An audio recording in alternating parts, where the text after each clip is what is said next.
اعوذ باللہ من الشیطان الرجیم بسم اللہ الرحمن الرحیم وَإِذْ قَالَ مُوسَىٰ لِفَتَاهُ لَا أَبْرَحُ حَتَّىٰ أَبْلُغَ مَجْمَعَ الْبَحْرَيْنِ أَوْ أَمْضِيَ حُقُبًا۔ اب یہ دو رکوع ہیں کہ جن میں حضرت موسیٰ علیہ السلام کے ایک سفر کا ذکر ہے۔ روایات میں جو بات معلوم ہوتی ہے اور وہ اس قرآن مجید کے بیان کے ساتھ وہ چیز مطابقت رکھتی ہے، اس لیے بیان کر رہا ہوں کہ حضرت موسیٰ کو اللہ تعالیٰ نے حکم دیا کہ فلاں جگہ پر جاؤ اور وہاں تمہیں ہمارا ایک بندہ ملے گا، اور وہ بندہ جو ہے بہت صاحب علم ہے، کچھ عرصہ اس کے پاس رہو۔ ہو سکتا ہے کہ یہ حضرت موسیٰ علیہ السلام کا بھی ابتدائی دور ہو نبوت کا، اور جیسے کہ اللہ تعالیٰ نے ہمیں معلوم ہے روایات سے 3 برس تک جو حضور صلی اللہ علیہ وسلم کی تعلیم کا بندوبست کیا ہے، ایک فرشتہ جو ہے مستقل جو ہے آپ کے ساتھ رہا ہے۔ اسی طریقے سے شاید اللہ تعالیٰ نے کسی یا تو فرشتے کو، جسے ہم خضر کہہ دیتے ہیں، یہ بھی کوئی یقین کے ساتھ معلوم نہیں کہ وہ خضر علیہ السلام، قرآن میں ان کا نام نہیں ہے، یہ بھی رائے ہے کہ وہ فرشتے ہیں، یہ بھی رائے ہے کہ وہ انسانوں میں سے کوئی انسان ہے جن کو اللہ تعالیٰ نے بہت لمبی عمر دے دی ہے، جیسے جن کو دے رکھی ہے ایک ابلیس کو، تو انسانوں میں سے ایک اچھے اپنے نیک اور اپنے پسندیدہ اور برگزیدہ انسان کو بھی اس نے بہت بڑی عمر دے رکھی ہے، وہ حضرت خضر ہے۔ واللہ عالم، اس کے بارے میں کوئی تفصیل ہم نہیں جان سکتے، لیکن یہ کہ حضرت موسیٰ علیہ السلام سے کہیں کسی جگہ پر ان کو یہ خیال آ گیا کہ شاید اس وقت روئے ارضی پر سب سے زیادہ علم جو ہے اللہ تعالیٰ نے مجھے عطا کیا ہے، لیکن اس کے لیے پھر ذرا تعدیباً اور تربیتاً اور تعلیماً اب انہیں کہا گیا کہ فلاں ہمارا بندہ فلاں جگہ جاؤ، تمہاری ملاقات ہوگی، کچھ دیر اس کے پاس رہو اور دیکھو کہ وہ اس سے کیا حکمت تم سیکھ سکتے ہو۔ اب اس کے لیے حضرت موسیٰ نکلے ہیں اپنے نوجوان ساتھی خادم کے ساتھ، یوشع ابن نون ان کو ساتھ لے کر۔ وَإِذْ قَالَ مُوسَىٰ لِفَتَاهُ لَا أَبْرَحُ حَتَّىٰ أَبْلُغَ مَجْمَعَ الْبَحْرَيْنِ، اور جب کہا موسیٰ نے اپنے اس نوجوان ساتھی سے جن کا نام یوشع ابن نون ہے کہ میں نہیں باز آؤں گا یہاں تک کہ چلتا رہوں اور پہنچ جاؤں مجمع البحرین تک، جہاں پر کہ دونوں دریا مل جاتے ہیں، او امضیہ حقبا، یا پھر میں چلتا رہوں گا، چاہے وہ مجھے سینکڑوں برس گزر جائیں میں چلتا رہوں گا۔ بتایا گیا تھا مجمع البحرین پر وہ ملے گا، اور خاص نشانی اس کی بتا دی گئی تھی کہ ہمارا وہ بندہ وہاں ملے گا تمہیں۔ اب مجمع البحرین پر بھی اختلاف ہے، ایک کا تو خیال یہ ہے، وہ جو نقشہ میں نے آپ کو دکھایا تھا، کہ یہ جو ریڈ سی ہے، اس کی جو 2 کھاڑیاں ہو جاتی ہیں، تو ان کا جو مقام اتصال ہے گویا کہ وہاں بھیجا گیا کہ یہاں پر، لیکن صحیح رائے زیادہ جو ہے وہ یہ ہے کہ یہ جو دریائے نیل آتا ہے مصر میں، تو یہ سوڈان سے آتا ہے، تو 2 دریا مل کر یہ دریا بنتے ہیں، النیل الازرق اور النیل الابیض، ایک سفید رنگ کا پانی ہے اور ایک بھی نیلے رنگ کا پانی ہے۔ یہ نقشہ ہمیں بھی اٹک پر نظر آتا ہے، دریائے سندھ جو تربیلا سے نکل کر پانی آتا ہے وہ نیلے رنگ کا ہے، اور جو دریائے کابل کا پانی آ رہا ہوتا ہے مغرب سے، تو اس کا وہ پانی گدلا ہے، اور کافی دور تک پھر ہمیں نظر آتا ہے کہ یہ دریائے کابل کا پانی چل رہا ہے گدلے رنگ کا، اور یہ صاف صاف پانی جو ہے دریائے سندھ کا چل رہا ہے۔ تو اسی طرح کا معاملہ وہاں پر ہے، نیل جو ہے نیلا نیل اور سفید نیل، النیل الازرق اور النیل الابیض، وہاں پر پہنچے ہیں کہیں، یہ یوں سمجھیے خرطوم کے آس پاس، کہ میں اب چلتا جاؤں گا۔ فلما بلغا مجمع بینہما، جب یہ پہنچ گئے اس دونوں دریاؤں کے ملنے کی جگہ پر، نسیا حوتہما، یہ بتا دیا گیا تھا کہ ایک جو مچھلی ہے تل کر اس کو ساتھ لے لینا تاکہ تمہارے وہ غذا کا کام بھی دے گی، اور اسی کو نشانی بنانا تھا اللہ نے بتانے کے لیے کہ کس جگہ پر وہ اس شخص سے ملاقات ہوگی۔ جب وہ پہنچے ان دونوں کی مجمع کے مقام پر، نسیا حوتہما، دونوں بھول گئے اپنی اس مچھلی کو، فاتخذ سبیلہ فی البحر سربا، اور وہ مچھلی جو ہے وہ زندہ ہو کر، حالانکہ بھنی ہوئی تھی تلی ہوئی تھی، وہ زندہ ہو کر اور اس نے وہ سرنگ سی بنا کر اور سمندر میں چلی گئی۔ فلما جاوزا، اب یہ نقشہ جو ہے یہ ان کے جو ساتھی تھے یوشع ابن نون، انہوں نے دیکھا ہے اپنی نگاہ سے کہ یہ معاملہ ہوا ہے، لیکن یہ کہ اس کا تذکرہ کرنا حضرت موسیٰ علیہ السلام سے بھول گئے۔ فلما جاوزا، جب وہ وہاں سے آگے نکل گئے، قال لفتاه آتنا غداءنا، انہوں نے اپنے اس نوجوان ساتھی سے کہا، خادم سے، کہ بھائی ہمارا وہ کھانا لے آؤ، ناشتہ لے آؤ، لقد لقینا من سفرنا ھذا نصبا، اب ہمیں اس سفر سے کوئی تکان طاری ہو گئی ہے، ایگزاسشن ہو رہی ہے۔ اور یہاں یہ نقطہ بیان کیا ہے مفسرین نے کہ چونکہ اس اصل مقام سے آگے نکل آئے تھے اس لیے اب تکان ہوئی ہے، ورنہ جو مقام تک پہنچنا تھا وہاں تک انہیں تکان کا کوئی احساس نہیں ہوا۔ قال ارأيت إذ أوينا إلى الصخرة، اس نوجوان نے یہ کہا خادم نے کہ آپ دیکھیے، جب ہم اس چٹان کے پاس تھوڑی دیر کے لیے رکے تھے سستانے کے لیے، فإني نسيت الحوت، تو میں اس مچھلی پر نگاہ رکھنا بھول گیا، اس کی حفاظت کرنا بھول گیا، وما أنسانيه إلا الشيطان أن أذكره، اور شیطان نے مجھے بلائے رکھا کہ میں آپ سے ذکر بھی نہیں کر سکا، واتخذ سبيله في البحر، وہ تو زندہ ہو کر اور اس نے اپنا راستہ بنایا اور سمندر میں اتر گئی یا دریا میں اتر گئی. عجبا، بہت عجیب یہ واقعہ تھا جو پیش آیا تھا. قال ذالک ما کنا نبغی، اب حضرت موسیٰ نے کہا اسی کے تو ہم تلاش میں تھے، یہی تو نشانی بتائی گئی تھی کہ یہاں پر، اب چلو واپس وہیں.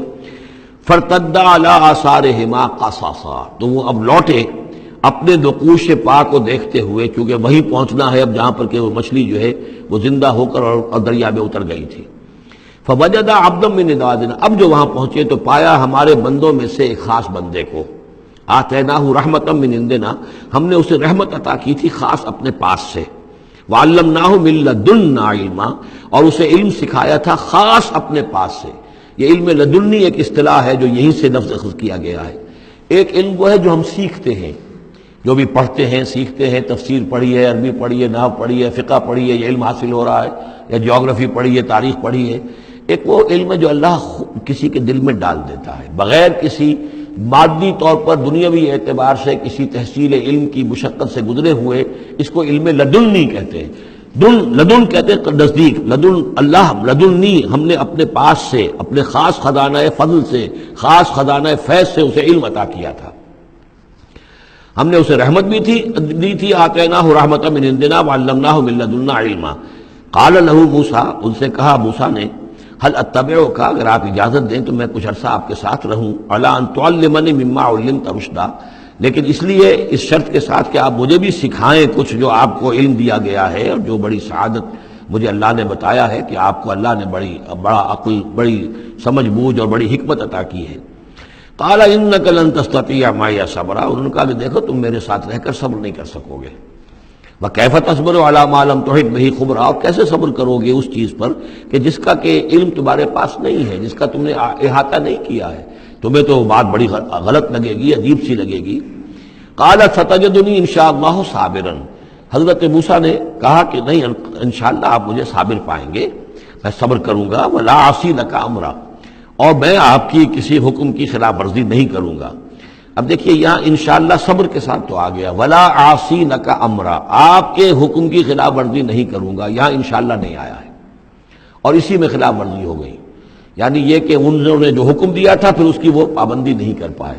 ولا تقولن لشیء انی فاعل ذلک غدا، اس کے ساتھ اس کو جوڑ لیجئے جو ہم پڑھا ہے اسی صورت میں. حضور سے کہا گیا تھا کبھی نہ یہ کہیے گا. یہاں بھی کہتے ہیں انشاءاللہ میں کوشش کروں گا، انشاءاللہ اللہ تعالیٰ کے فضل و کرم سے میں آپ کے حکم کی خلاف ورزی نہیں کروں گا. قال فإن اتبعتنی، اب یہ حکم ہے ان کا. انہوں نے کہا کہ اگر تم میرے ساتھ چلنا چاہتے ہو، رہنا چاہتے ہو، فلا تسألنی عن شیء، تو کسی چیز کے بارے میں مجھ سے خود مت پوچھنا. حتی احدث لک منہ ذکرا، یہاں تک کہ میں خود اس کے بارے میں کوئی تذکرہ کروں. بس دیکھتے جاؤ جو بھی میرے ساتھ ہو رہا ہے، دیکھتے رہو، آبزرو کرو، چپ رہو، خاموش رہو.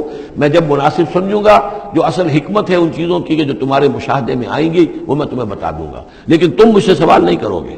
فانطلقا، اب وہ دونوں چلے، گویا کہ حضرت موسیٰ نے وہ بات مان لی. حتی اذا رکبا فی السفینۃ، یہاں تک کہ جب وہ دونوں سوار ہوئے کشتی میں. خرقہا، اب ان صاحب نے، یہ جو صاحب موسیٰ انہیں کہیں یا حضرت خضر کہیں، انہوں نے کشتی کا ایک تختہ اکھاڑ دیا. قال خرقتہا لتغرق اہلہا، اب حضرت موسیٰ علیہ السلام کہاں خاموش رہنے والے تھے. اتنا غلط کام کر رہے ہو تم، ساری کشتی کو ڈبونا چاہتے ہو. کیا تم نے توڑ ڈالا ہے، پھاڑ دیا ہے اس کشتی کو تاکہ غرق کر دو اس کے اندر جو سوار ہیں ان سب کو. لقد جئت شیئا امرا، یہ تو آپ نے ایک بہت غلط کام کیا، بہت بھاری ایک جرم ہے جو آپ سے سرزد ہوا ہے. قال الم اقل انک لن تستطیع معی صبرا، انہوں نے کہا کیا میں نے نہیں کہا تھا کہ تم میرے ساتھ صبر نہیں کر سکو گے. تو اصل بات سمجھ لیجئے وہ کیا ہے کہ دنیا میں جو ظاہر میں کوئی عمل ہو رہا ہوتا ہے ہم اس کو دیکھتے ہیں، اس کے پیچھے اللہ کی کیا مشیت کام کر رہی ہے وہ ہمیں نظر نہیں آتی.